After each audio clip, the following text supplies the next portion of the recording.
नमस्कार मंडळी. तुम्ही कधी निळी अबोली पाहिली आहे का? बहुतेक लोकांना फक्त केशरी आणि पिवळी या दोनच अबोली माहिती असतात. आपल्या मराठी गाण्यातही अबोलीचा छान उल्लेख येतो.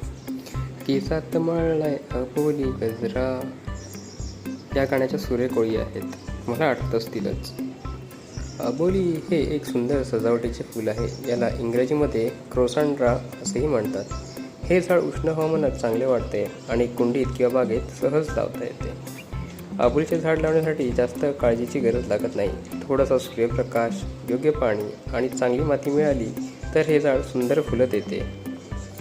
अबोलीमध्ये मुख्य प्रकारे केशरी, पिवळी आणि लाल छटा असलेली हायब्रिड अबोली असे वेगवेगळे प्रकार पाहायला मिळतात. तर काही ठिकाणी हिरवी अबोली देखील असल्याचे ऐकिवात आहे.